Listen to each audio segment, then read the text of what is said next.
Hello বন্ধুরা, good evening. চলুন ছাদের কিছু কাজ সেরে নেওয়া যাক। যেহেতু গরমটা পড়ে গেছে আর শীতটা একেবারেই চলে গেছে, অনেক জায়গার মাটিগুলোকে সব আস্তে আস্তে রিপোর্ট করতে হবে, নতুনভাবে সবজি বসাতে হবে, এই মাটিগুলোকে কাজে লাগাতে হবে, মাটিগুলোকে চেক করতে হবে আর ছাদটাকে ভালোভাবে গোছাতে হবে। তার মধ্যেই দেখুন একটা সুন্দর জিনিস হয়েছে। আমার নিম পাতা গাছ যে কদিন আগে কাটিং করে দিয়েছিলাম, সেখান থেকে নতুন নতুন পাতা বেরিয়েছে। মনটা এত ভালো লাগছে, আর এই কচি নিম পাতা খেতে দারুণ লাগে। তো প্রথমবার যেহেতু হয়েছে, এবার যত কাটিং করব ততই হবে।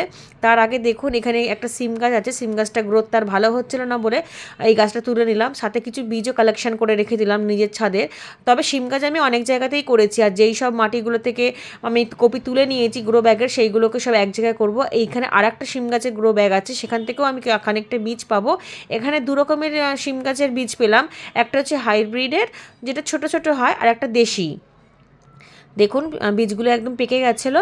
তো এইগুলোকেই আমি হলুদ বা ফাঙ্গিসাইড দিয়ে স্টোর করে রেখে দেবো সামনের বছরের জন্য।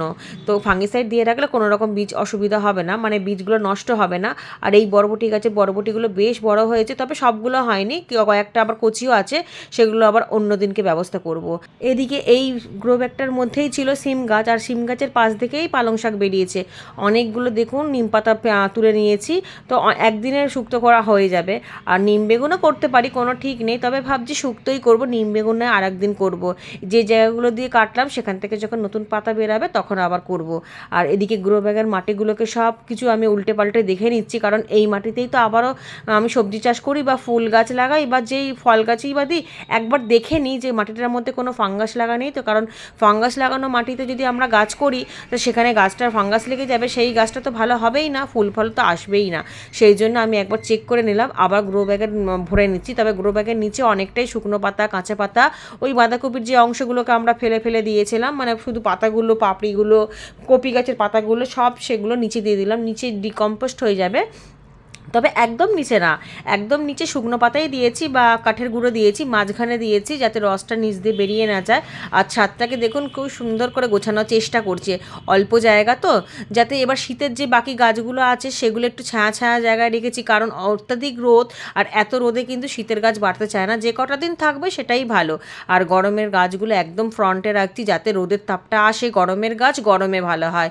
সেই জন্য গরমের গাছ যতটা পারবেন এই সময়তে একদম রোদে রাখার চেষ্টা করবেন, কারণ এই সময় রোদের তাপ যত বাড়বে তা গাছের গ্রোথও বাড়বে।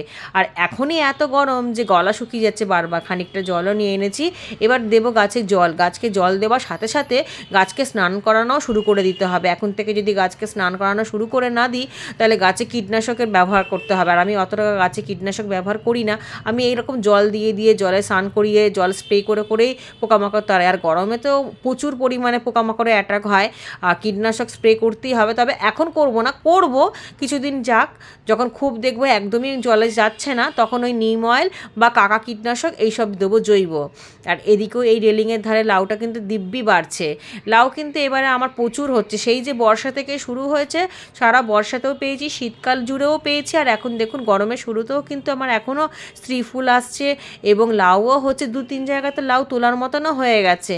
আর এদিকের ব্রকলিগুলো দিব্যি বাড়ছে, আর টমেটো তো প্রচুর পাকছে। আবার যেহেতু অনেকটাই গরম পড়ে গেছে, তাই জন্য টমেটো গাছে তো অনেক জল দিতে হচ্ছে, আমাকে 3বার জল দিতে হচ্ছে। একবার ভোরবেলা দিয়ে যাচ্ছি, একবার দুপুরবেলা আসছে, আবার এই যে এখন বিকালের টাইমটা এখনও দিচ্ছি, কারণ জলের ঘাটতি হলেই কিন্তু টমেটোগুলো সমস্ত কিছু মানে গাছ থেকে পুড়ে যাবে, আর ধরে রাখতে পারবে না। আর এদিকে গ্রো ব্যাগেরগুলোর মধ্যে যত কপি ছিল, ওলকপি ছিল, সমস্তর মধ্যে আমি শাকের দানা ছড়িয়ে দিয়েছি। এই বেগুনটাও তুলে নিতে হবে, আর বেগুন গাছে তো প্রচুর খাবার লাগে, তাই জন্য আমি পুটলি করে খাবার দিয়েছি এবং তরল সারও দিচ্ছি। দেখুন এদিকে ছাদটা পরিষ্কার করে নিয়েছি। এপাশ ওপাশ করাতে ভীষণ খাটাখাটনি, তবে একদিনে তো সম্ভব না, আমি 2 দিন ধরে করলাম, কারণ এদিকের জিনিস ওদিকে, যদিও বা আমি খুব হালকাভাবেই বেড তৈরি করি, কারণ ভারী জিনিস আমি তুলতে পারবো না, কারণ আমি তো একাই ছাদ বাগান করি, আমার সাথে সাহায্য করার মতো কেউ নেই। মাঝে সাঝে আমার ছোট ছেলেটা আসে, একটু ভিডিও করে দেয়, তাছাড়া আমি একাই করি সমস্ত কিছু, কাউকে বিরক্ত করি না, কাউকে বিরক্ত করা আমি পছন্দ করি না। আর কখন কাকে ডাকবো, কে কখন কার সময় আসবে তখন সে করে দেবে, তা বললে তো আর জিনিস হয় না। যেটা নিত্যদিনের কাজ সেটাকে একা একা করে নিতে জানতে হয়, যেরকম পারি, হয়তো একদিনে না করলে 2 দিনে, বা 2 দিনে না হলে 3 দিনে, কিন্তু একা করা অভ্যাসটা সব থেকে ভালো। এই দেখুন বিমস তুলতে তুলতে এই একটা গাছই থেকেছে, এখনও পর্যন্ত বিমস হয়ে রয়েছে। আর গাজর গাছগুলোর হেলথও ভীষণ ভালো আছে, কিন্তু জলের দরকার, একটু একটু জল দেবো, মাটি ভীষণ শুকিয়ে যাচ্ছে। আর এদিকে গ্রো ব্যাগের মধ্যে সেদিনকে এই বরবটির চারা দিয়েছিলাম, আর ছাদটা ওই দিক দিয়েও পরিষ্কার করে দিয়েছে। আর দেখুন কপি গাছগুলোকে মাঝখান থেকে সরিয়ে দিয়েছি, কারণ মাঝখানে ভীষণ তাপ আসছিলো, সেই জন্য এক সাইড করে দিয়েছি যাতে একটু ছায়া পড়ে। আর এই পাশে সমস্ত কিছু যেখানটা অনেক রোদ সেখানটা সব গরমের গাছগুলোকে বসিয়ে দিয়েছি। এইভাবেই আমি করি।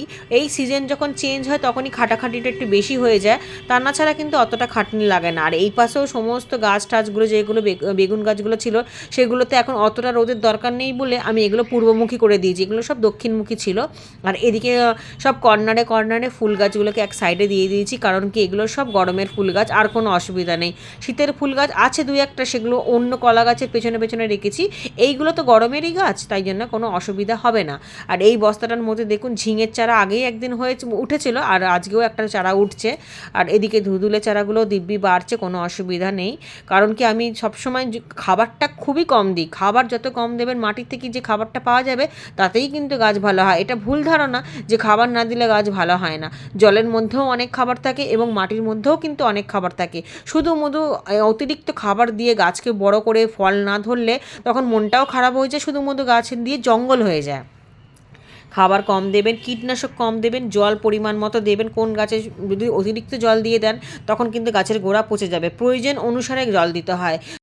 এদিকে এই পিটুনিয়াগুলোও কিন্তু যেগুলো মাটিতে ছড়িয়ে দিয়েছিলাম বীজ, সেগুলো চারা চারা উঠেছে। আর সমস্ত গাছের রিপোর্টে কিন্তু আমি এখনও করে উঠতে পারিনি, এখনও কিছু গাছ বাকি আছে, সেগুলো এই কলা গাছের তলাতে রেখেছি।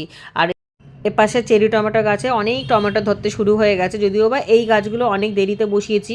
বরবটি চারাগুলো দিব্যি বাড়ছে। আর এদিকে বেগুন গাছগুলো যেহেতু অনেক পরে বসিয়েছিলাম, এগুলো কিন্তু সব বীজের চারা, যেহেতু তখন জায়গা খালি পাইনি বলে ছোট ছোট জায়গা ছিল।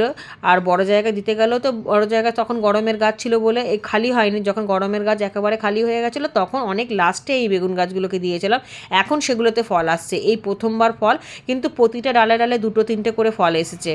আর পর্যাপ্ত পরিমাণে খাবার দিচ্ছি যাতে কোনো রকমভাবে খাবারের অভাবে বেগুনগুলো যাতে ঝরে না যায়, সেই জন্য। আর বেগুন গাছে তো প্রচুর খাবার এমনিতেও লাগে, আমি তরল সারও দিচ্ছি, আবার সপ্তাহে সপ্তাহে কিন্তু জৈব যে মিশ্র সারটা আমি বানিয়ে রাখি সেটাও দিচ্ছি। কারণ কি খাবারের জড়িতেই তো ফলটা হবে। আর এদিকে টমেটোগুলো দেখুন, চেরি টমেটোগুলো বেশ থোকায় থোকায় হয়েছে ভেতরে ভেতরে, তবে সব গাছে আসেনি। আর ঝিঙে গাছটাও ভালো বাড়ছে। এই ঝিঙে গাছটা গরমের শেষের দিকে হয়েছিল, শীতে একদমই বাড়েনি, গরম যেই পড়েছে অমনি সুন্দরভাবে বাড়তে শুরু করেছে। এদিকে বরবটি গাছগুলো ছোটো ছোটো বাচ্চা বাচ্চা চারা ছিল তখন থেকেই পাতা কুঁকড়ানো রোগ ছিল, কিন্তু টানা রোদে যখন রেখেছি তখন ওই পাতা কুঁকড়ানো রোগটা কিন্তু একেবারেই চলে গেছে। এদিকে লাউ গাছের এই পাশের যে লাউ গাছটা রয়েছে কেটলি ট্যাঙ্কির কাছে, সেটাও কিন্তু খুব সুন্দরভাবে বাড়ছে। আমার ছাদ বাগানে এখন দুটো লাউ পাড়ার মতো হয়ে গেছে। তবে আরও যে ফুল আসছে দেখুন, এই দেখো স্ত্রী ফুল এসেছে, এগুলো বিকালবেলা পলিনেশন করিয়ে নেবো। স্ত্রী ফুল আজকে দুটো ফুটবে, এই দিকের একটা কেটলির কাছে যেখানটা লাউ গাছটা রয়েছে সেটা ফুটবে, আর আর এদিকে কলা গাছের কাছে দুটো স্ত্রী ফুল আছে, তবে একটা আজকে ফুটবে আর একটা অন্য দুদিন পর হয়তো ফুটবে। তো এইগুলো পলিনেশন করিয়ে দেবো, পলিনেশন করালেই লাউটা ধরে যাবে, আর কোনো ভয় নেই। আর ফল ছিদ্রকারী পোকার উপদ্রবটা একটু কমেছে, কারণ কি আমি ফেরোমন ট্র্যাপ দিয়ে দিয়েছিলাম, ট্র্যাপটা না দিলে হচ্ছিল না, বড্ড মাছি পোকা আমার দুটো লাউ নষ্ট করে দিয়েছে। আর গোপালের ভোগ রান্না করেছি, নতুন নিমপাতা দিয়ে বাগানের সবজি দিয়ে শুক্তো করেছি, আর বাগানেরই বেগুন ভাজা করেছি। আর আজকে তেমন কিছু রান্না করতে পারিনি, তাই ফল দিয়ে দিয়েছি ঠাকুরকে।